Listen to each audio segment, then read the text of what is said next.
Okay, so I'm recording the session, and the chapter on sorry, that's my phone in the background. Managing personal stress. I don't want to spend too much time, but I really just wanted a couple key points, um, and I'm hoping to give you kind of a structured way of looking at stress. I know a couple of you turn in papers.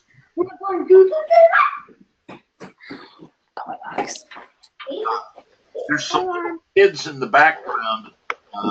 At the Rodolfo, yours. No, it's not me.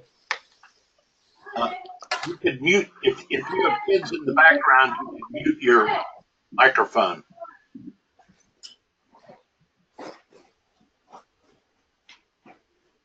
You can just press mute. Okay. So I want to try and give you a structured way to think about stress. I think there's structured ways of looking at it and thinking about it. Um, some individuals are naturally at peace and very comfortable. One psychologist studied individuals who were quite content. Here's what he learned: if you can sit quietly after difficult news, if in financial downturns you remain perfectly calm, if you can see your neighbors travel to fantastic places without jealousy, or if you can happily eat whatever is put in front of you and you fall asleep after a day of running around without drinks or pills, if you can always find contentment just where you are, then you must be a dog. Is everyone laughing? I am. I don't think anyone has reached that perfect state of peace and contentment, but in many ways, in dealing with stress, we're trying to get there. Um, and I just want to hit a couple of things along the way that I think might be some helpful hints for you. Really, it's not events that cause us stress. It's what people think of events. Um, our thoughts play a critical role in how we interpret it. So, I might be driving down the road and someone in front of me is slow and maybe going 5 miles per hour under the speed limit. And I'm just kind of sitting there listening to the radio, calm and cool. Someone else might be behind the same driver going nuts, weaving in and out, getting angrier and angrier. So in many ways, stress is related to a lot having to do with our own cognitions or interpretations we put on events. It's important to think of, I think. In today's world, an awful lot of things are causing us stress: money, uh, expenses, personal relationships, coworkers, family members. There's a very low percentage of people that describe themselves as satisfied at work. A lot of stress-related illnesses. I don't have time to go into it, but there's an awful lot of work lost due to stress or to illnesses related to stress. Um, a lot of times, if you're a manager or an employee going through stress, you tend to selectively perceive information. You tend to become very narrow in your focus on things. Um, you overestimate how fast time passes. You're always feeling rushed. You tend to have a crisis mentality. Sometimes we call it a bunker mentality. You kind of consult less with people. Um, you revert back to a lot of old habits. Uh, you tend to be less creative. So these are some of the effects on you when you're in particularly stressful situations. In terms of thinking about um, dealing with stress, I want to talk a little bit tonight about, and I think this is a good way to break down stress for you. What kind of stress do you experience? And we'll talk about the four main areas, the four main stressors. And these stressors have both psychological and physiological reactions. And how can you then eliminate or become resilient to them? And I think a good way to attack in terms of thinking about stress is to kind of look at it in a structured way for yourself. A lot of times, as we said, the consequences are physiological. I don't know if any of you have had the experience you're kind of burning the candle at both ends. You're working really hard. Then all of a sudden, vacation times happens, and your very first day of vacation, you're down sick. Does that happen to anyone? You seem to be working, and I know that's happened to me in my life where you just push the candle at both ends. You don't sleep. All of a sudden, when you finally can stop, you end up sick. Viral infections, immune. On the psychological side, burnout becomes a potentially big problem. And did you all kind of look and study your burnout surveys? Yep. Yep. If burnout is a problem, it's something you might want to think about a little bit. If you think about it, it's your relationship, your relationship to your jobs can be looked at between, I guess, on a burnout engagement continuum, whereas the negative experience is burnout. At one end, you could be feeling exhaustion, but at the other end, you're feeling energized. And this is what we want when we're out there doing whatever we're doing. At one level, you start to get cynical, or as we say, you tend to objectify people. Whereas the other extreme, you're involved, you're engaged, you're kind of in the flow of what's going on. And then at the burnout side, you're not very efficacious. You're inefficient, unproductive. Whereas at the other end, you tend to be efficacious. That's why it's important to think about burnout.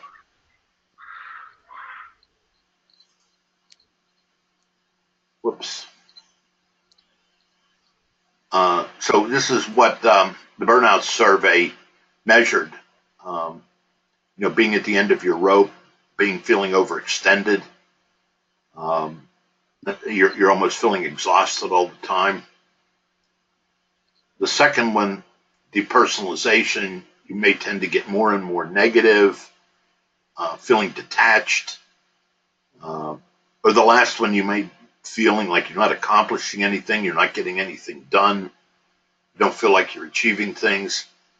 So if you're going through a lot of stress and starting to feel some of these things, it's important to dig in and take a look at that. I mean, you're not making the best interpretation for yourself as to what's going on in your situation. And then of course, some of the things that correlate with burnout are headaches and muscle tension, hypertension, colds, flus, sleep disturbances, etc. Again, some other things, you don't feel satisfied on the job, you don't feel committed, you maybe take off more, maybe you start to job hunt, maybe you use violence more. It has a negative effect on family, marriage, relationships, etc. So we took the burnout scale, and you can take a look. Just if you're heading toward a little bit of burnout, it might be important to step back. I often find that when you're feeling most overwhelmed, that's probably the best time to step back and do some planning for yourself. again, it's what we think of events. So thinking about the stressors, there's four kind. Again, time stressors. You feel overwhelmed, too much to do, work overload. You don't feel like you control your time. I think this is one since the recession when a lot of companies tried to get by, do more with less people. I guess I've noticed over the years that this was a big stressor on a lot of people going through this class. Those are time stressors, and we look at time management as a critical skill here. Another one is encounter stressors, um, interpersonal conflicts, people feeling incompatible with each other and getting their jobs done, disagreement about solving problems, all of those kind of things. You know, here again, if you're going through some stress, think about where is it? Is it a time encounter? Another one is situational. Maybe you work in an organization that's going through restructuring. Maybe another company bought it out. Maybe you're growing rapidly. These are all situational types of stressors. There's a lot of ambiguity, a lot of change. And then finally, the final general type of stressor is anticipatory. These are things in the future we fear. These are things in the future we get anxiety about. Future events. You know, you sit there and you're anxious about something happening in the future, and you keep playing it over and over and over in your mind. This is what we call anticipatory stress. I have a little poll. I think I'm going to see if this works.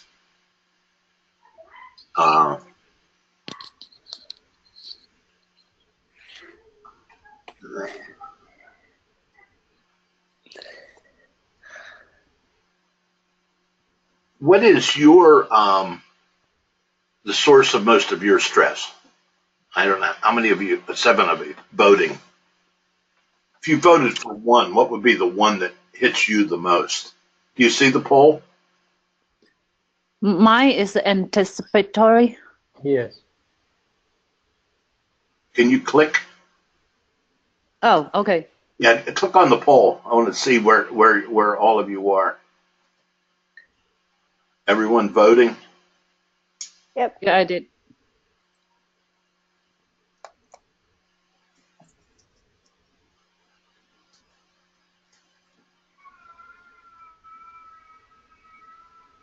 So 100% of you voted. So situational. What are some of you that voted situational? What are some of the things you're facing?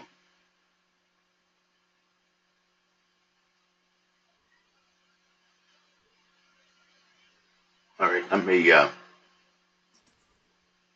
Can you see the poll now? Results of it? No. No.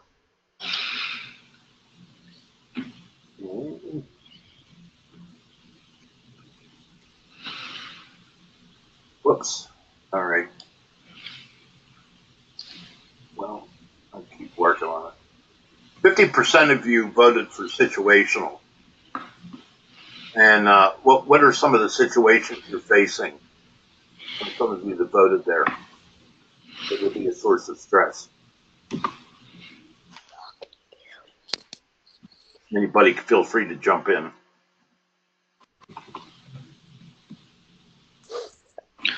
Getting Am a I new the only job. one voted differently? What's that?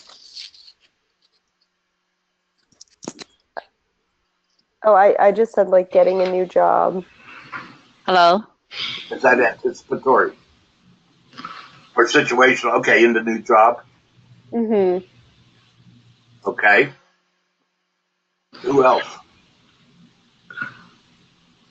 My thing is definitely deadline driven. I feel like they change a lot, but you know, when one goes on top of the other, It's mostly work related too.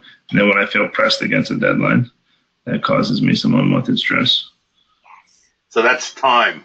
Is good. Yes, I voted time. Definitely time. Okay. Anybody else?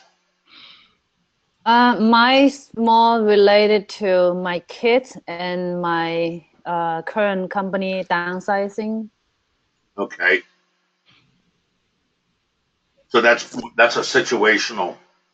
And the last one, interpretational. Okay. All right. I think it's helpful to start, if you're thinking about stress, to sit back and start to analyze it in one of these four ways. So if time is the issue, there's certain things you can do in dealing with time related stress. Other things you can do with situational, and other things you can do if it's anticipatory. So that's the reason for moving that way. All right. Okay, are we back to the slides? Can you see the slide? I still just see the poll. You still see it?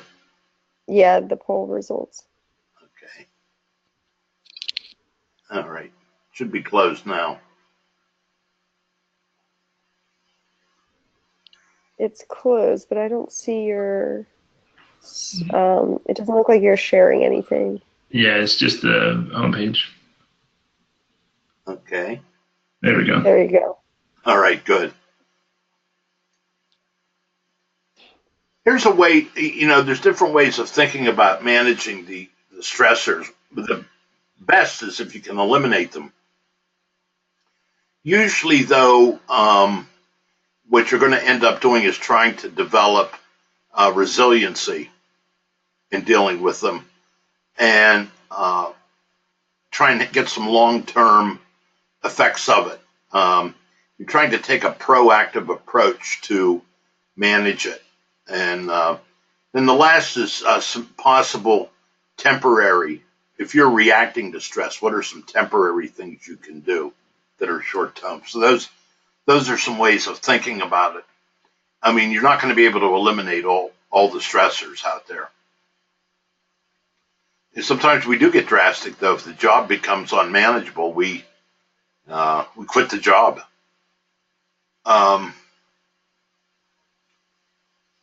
Couple things on eliminating stressors through time management. Two dinosaurs. Oh crap! What was that today? Is it the day that they're supposed to be saved?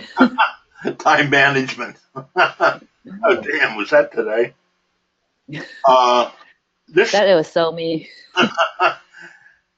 This is that chart I showed you. I think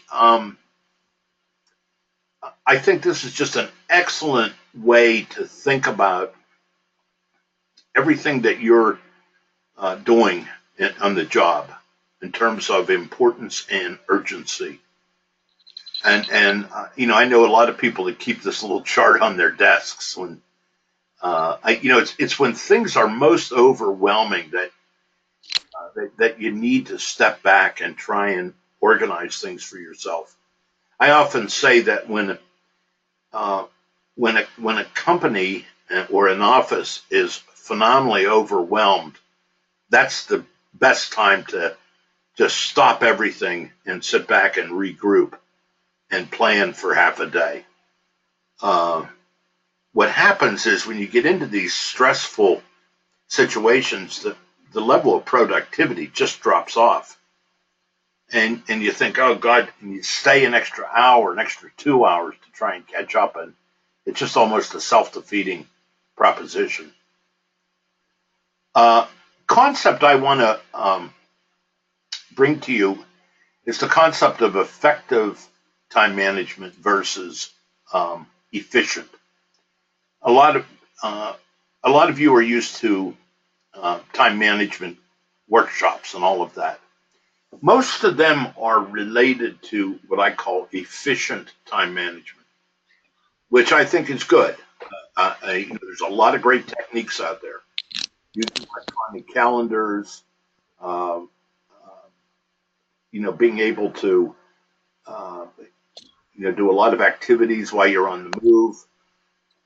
So there's a lot of wonderful techniques out there that you can study, and the book has a lot of helpful rules that you can follow. But I think the most important is to think about is efficient time management. I mean, effective time management. And this gets at that quadrant I was talking about for those things that are important but not urgent. And some of the elements are: do we spend time on important matters? Are we able to distinguish between important and urgent? The results rather than methods are the focus, and and finding reasons not to feel guilty when you say no. You're kind of stepping back and as you look at your time and saying, what's important to me? And I don't think a lot of people use or think about time management from this effective point of view. You devote time to activities that are important. Don't let others always define what is urgent and important for you.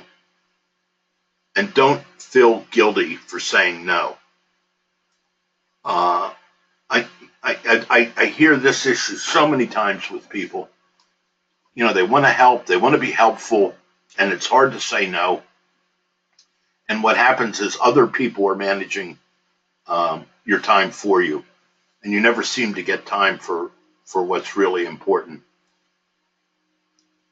The book has these questions in one of the pages in this chapter. What do you stand for? What do you care about? What do you want to be remembered for? What do you want to have accomplished so many years from now? What principles do you want to follow? So these are questions that focus on things that are important to you rather than urgent. And so I think when you're thinking about time management, it's important to think about all the things that are important to you. In dealing with stress, you might want to take out a sheet of paper and write down a list of everything that's causing you stress right now, and put a number, say from 0 to 10 on it, with 0 being no stress or little stress, to 10 being a ton of stress, and just see where you're at, and then categorize it as one of the 4. I think that's a helpful task to begin to structure it like that.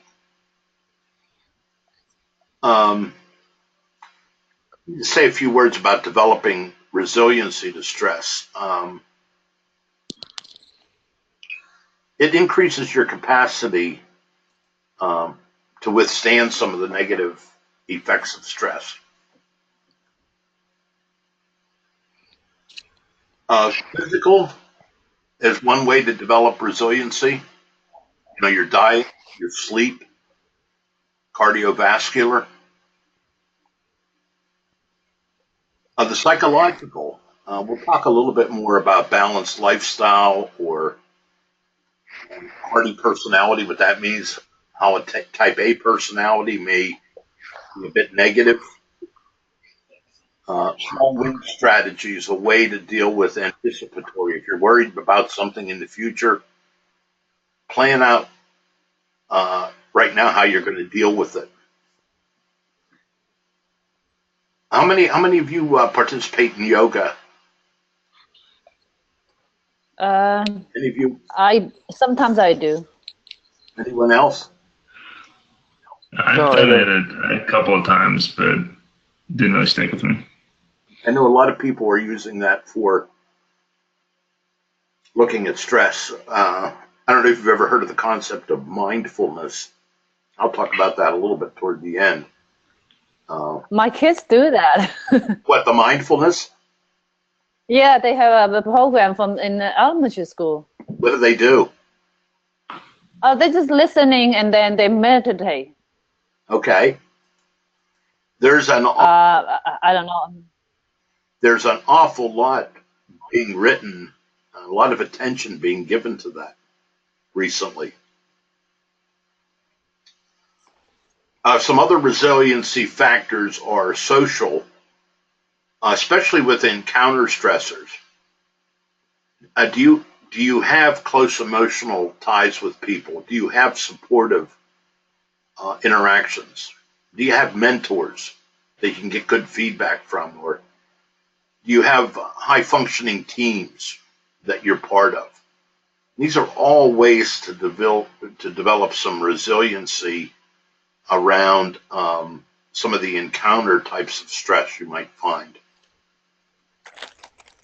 A hardy personality is this is where you feel in control of your life rather than powerless to shape events.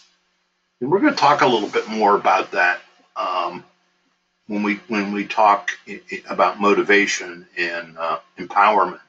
But do you feel in control of your life? Remember, we talk about locus of control. Or do you feel committed and involved in what you're doing? Do you feel really engaged? They say being in the flow. Do you have that type of situation where you kind of are so into it you lose track of time? And do you feel challenged? Do you feel challenged by experiences and what you're going through? And then again, do you have support? Do you have hardy health practices? Those first 3 points up there on this, the hardy personality, uh, there's a lot of research on happiness, and a lot of the research on happiness identifies those 3 points. You see those 3 points coming up when you're talking about happiness, including the last one there in terms of interpersonal support and close emotional relationships. So there's a lot written about happiness that's related to this slide. Devote time to maintaining and developing friendships and family. I'm a big believer in using and finding a mentor.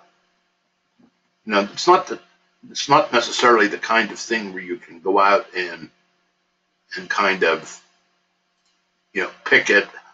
It's almost one that you kind of come across almost organically or dynamically.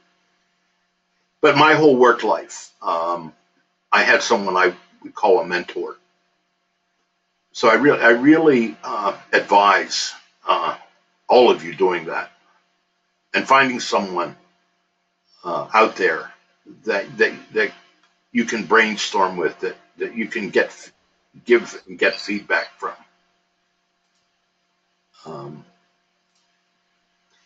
Stephen Covey has this is the Stephen Covey's book, 7 Habits of Highly Effective People. He has a great concept called the emotional bank account. And I think it's a great way to think about relationships. And what he's saying is you make it a practice of making an awful lot of deposits in that bank account. And what are the deposits?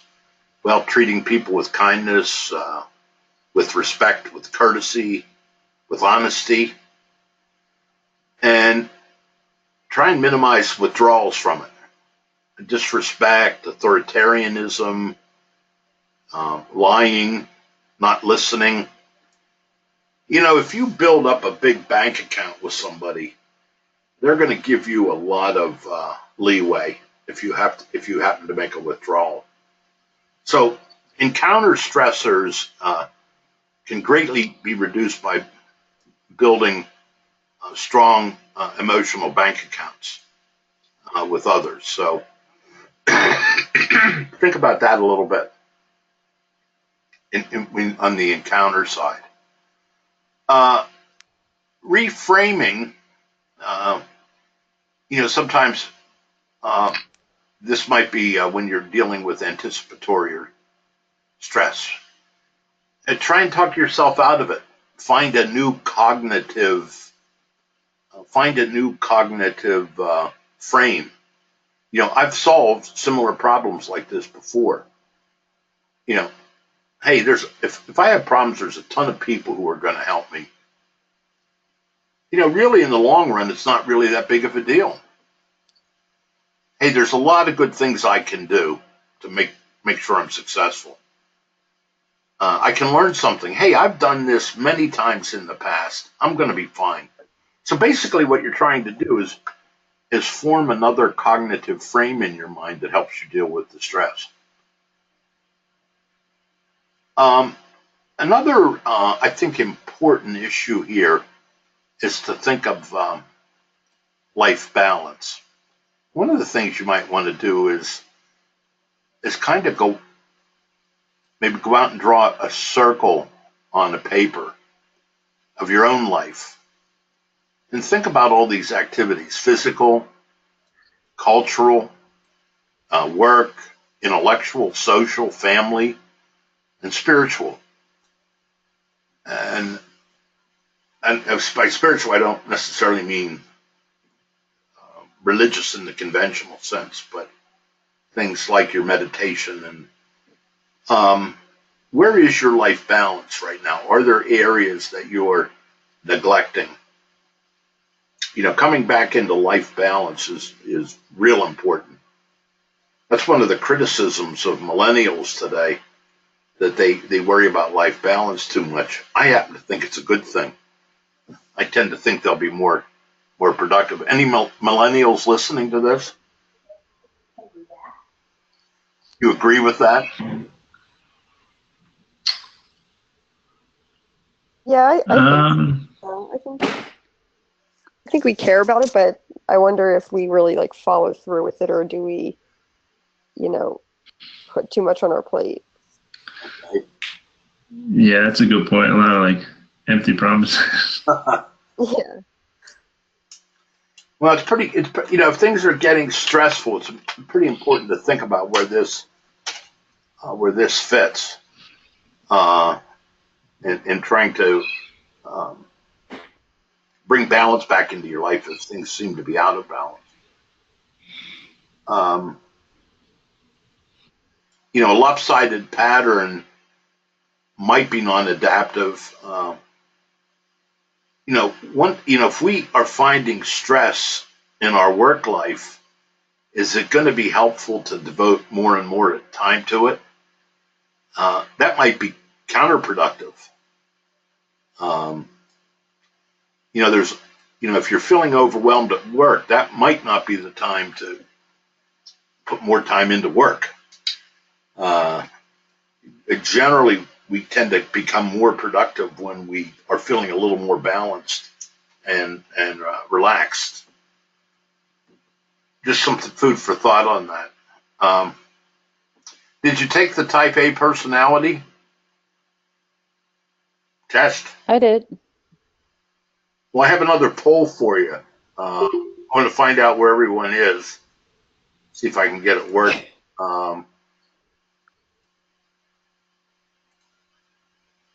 How'd you score on the Type A?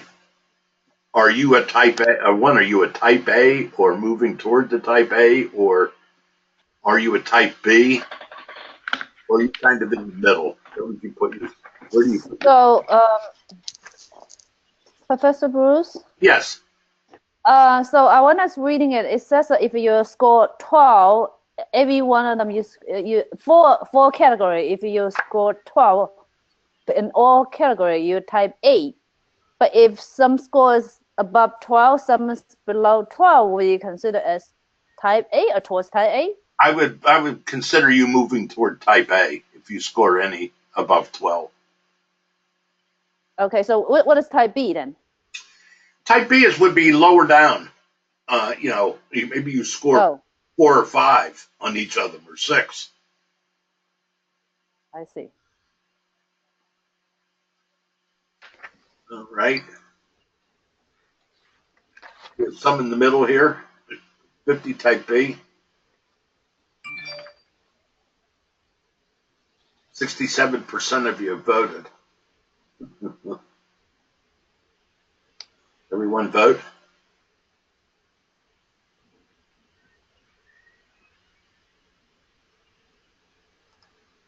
Oh, okay. Maybe we can find out when we discuss it more. Okay, that's how all of you came out here. On the type A, there's what I liked about this type A is you were being measured on 4 dimensions.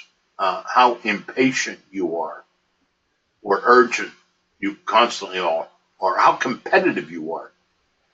I know a lot of people score high on competitiveness and low on all the others. Or another one is over involvement in work life. And then the last one is hostility or anger. So, all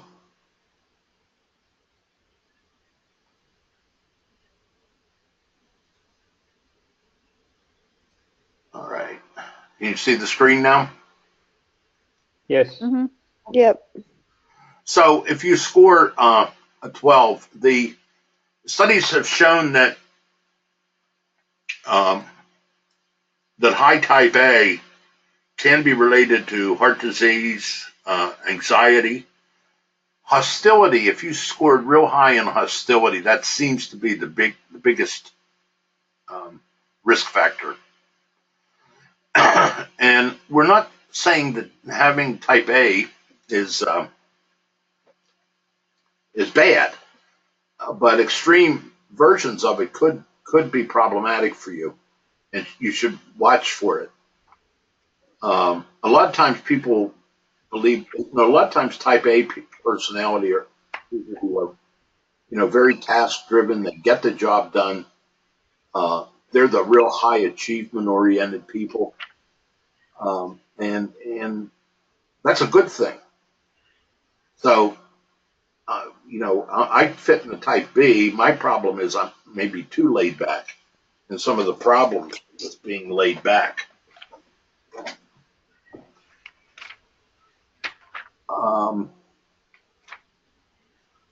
That's the thing, if you think about it when you write up your papers, where you are on the type A. This class seems to be, or U7 seem to be a little more laid back. And finally, just this mindfulness. Just a few thoughts on it. You're focusing, and you can read through what's on there. And you can look it up in Google for some different techniques you can take. There's when you're in a present situation, there's 3 big things going on in you. One is, what are you thinking? What are your emotions? And how's your body physically reacting? And those 3 things are dynamically occurring in you in situations. If you see something and feel a real tightening of your stomach, okay, that's a physical reaction. Then what thought is going through your mind? So what mindfulness is about is, can you recognize, or you observe something? Can you describe it? Can you recognize it?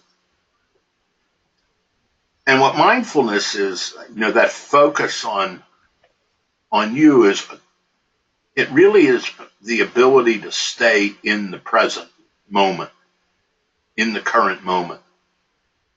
That's what happens with anxiety and stress. If you're thinking about a future problem, what happens is that's crowding your mind out totally.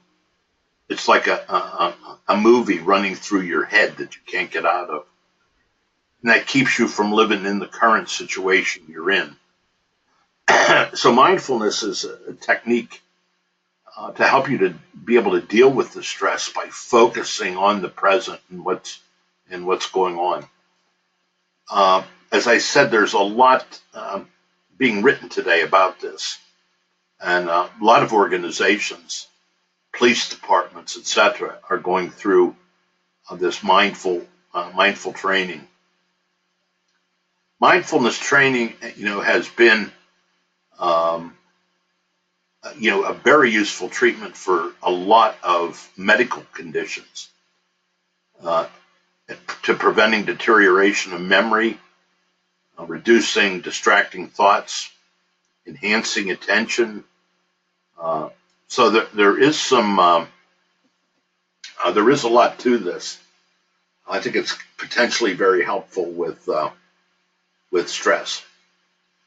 So those are my thoughts on stress, and I offer these to you in terms of thinking about looking at stress you're going through in a structured way, from the point of view of identifying what the source of the stress is, and identifying how, if you can eliminate it, or how you can become resilient to it, or what are some short and long-term strategies you can employ.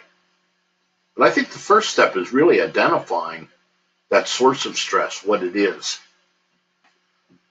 All right, anyone have any questions or thoughts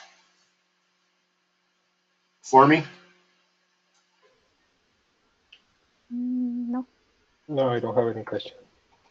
Okay. Well, look, feel free to email. I will see you on Saturday, okay? Did we ever, How just about the real quick, time? What, yeah, did we ever decide on the time? what'd you say? Did we ever decide on the shortened time? Yes. No, I mean, not shortened, the earlier time. I'm going to send an email out tonight. We're meeting at 10:30, okay? Oh, sounds Okay, good. good. Well, I know Thank you. one of the students has to get there from work. Mm-hmm. I'm going to send an email as soon as I'm done here. All right, so 10:30 to about 1:50. Great. Okay. Thank you. All right. Thank you. All right. Good night, everyone. Have a good night. Good night. Thank you. All right. Bye-bye. Bye-bye. All right, thank you.